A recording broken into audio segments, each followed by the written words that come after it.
Toto inštruktážne video prináša základné informácie o spôsobe použitia aplikácie Poznámky k účtovnej závierke. Táto aplikácia je vyvinutá v prostredí Excelu, čím je bezproblémovo použiteľná na ktoromkoľvek počítači s inštalovaným balíkom Office. Aplikáciu ponúkame pre podnikateľské subjekty i pre subjekty nezaložené za účelom podnikania, to jest pre neziskovky. Ukážku práce s aplikáciou budeme demonštrovať na verzii pre neziskovky, rovnaký princíp však platí i pre aplikáciu určenú podnikateľským subjektom. Aplikácia je rozdelená na dve časti. Na pracovnú oblasť a na systémovú oblasť. Pracovná oblasť je zároveň oblasťou určenou pre tlač. Aplikácia je rozsiahla. Je navrhnutá tak, aby obsahovala všetky tabuľky určené opatrením Ministerstva financií Slovenskej republiky a zároveň obsahuje dostatok polí na písanie komentárov. Vidíme, že verzia pre neziskovky obsahuje 2311 riadkov. Verzia pre podnikateľské subjekty ich obsahuje približne 3700.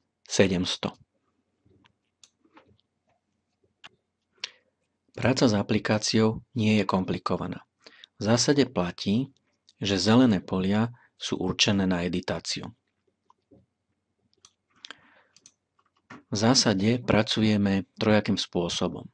Volíme správnu možnosť z poľa, kde sú prípustné možnosti, alebo vpisujeme text do riadkov,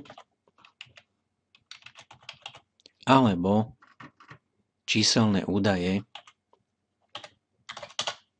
do tabuľky. Poznámky odporúčame spracovávať rad za radom, od prvej až po poslednú stranu.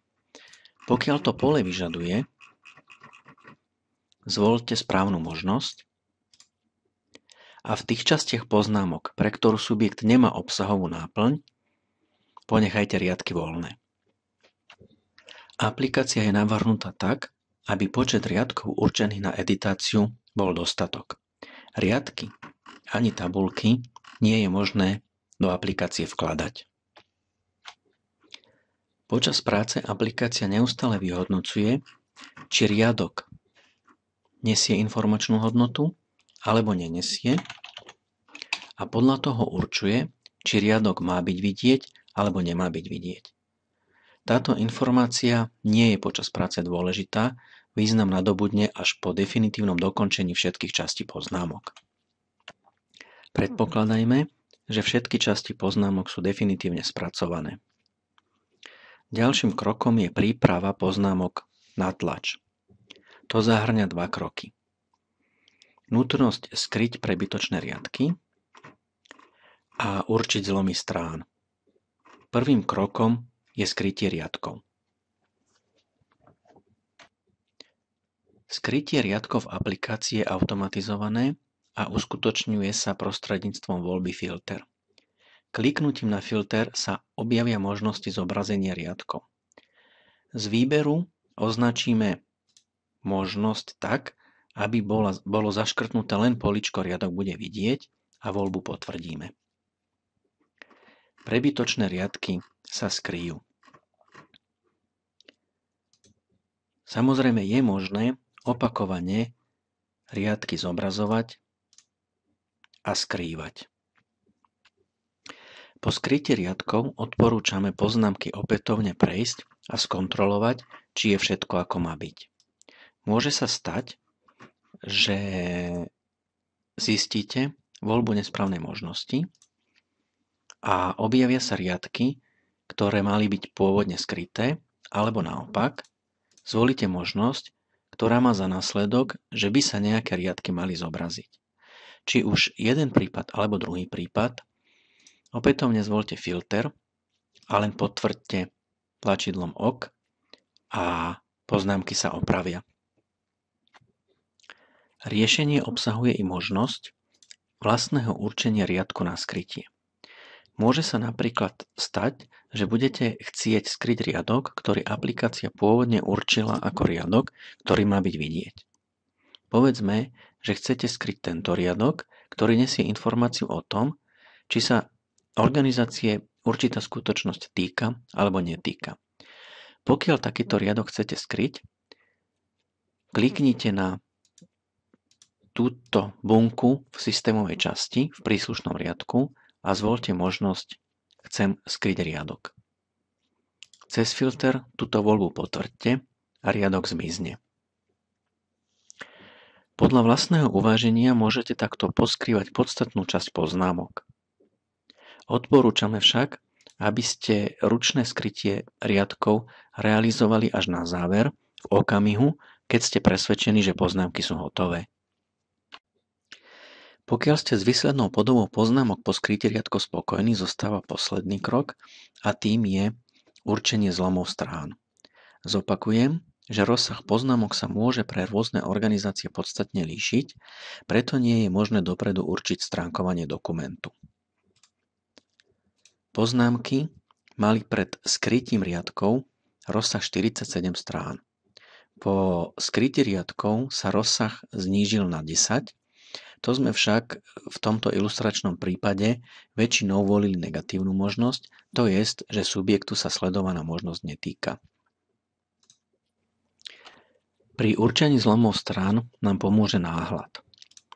V náhľade kontrolujeme, či sú texty a tabuľky vhodným spôsobom umiestnené na stranách. S istotou môžem povedať, že nebudú. Hľadáme teda tie prípady, keď je text nevhodne rozdelený na dve časti alebo tabuľka rozseknutá na dve časti. Pokiaľ také miesto v náhľade nájdeme, vrátime sa do dokumentu a miesto, kde automaticky určený zlom strany nevyšiel dobre, určíme vlastný zlom strany.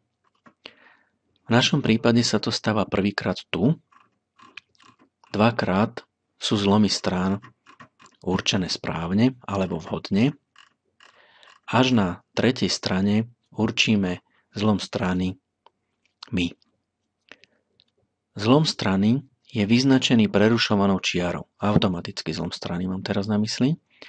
A my pri našom určení zlomu strán postupujeme takým spôsobom, že od miesta, kde je určený automatický zlom strany, nájdeme najbližší znak Z v šedom oramovaní, naň umiestnime kurzor, cez kartu rozloženie strany vložíme vlastný zlom strany. Vrátime sa do náhľadu a hľadáme ďalšie miesto, kde zlom strany vychádza nevhodne. Ďalšie miesto je pri tejto tabuľke, ktorá je rozseknutá na dve časti. Opäť sa vrátime do dokumentu a nevhodne umiestnený automatický zlom strany je tu. Opäť nájdeme najbližší znak Z v šedom oramovaní smerom nahor a vložíme zlom strany. V náhľade skontrolujeme, ako sa táto zmena prejavila. Vidíme, že táto časť tabuľky, ktorú sme presunuli, je zobrazená na nasledujúcej strane, a to v celku.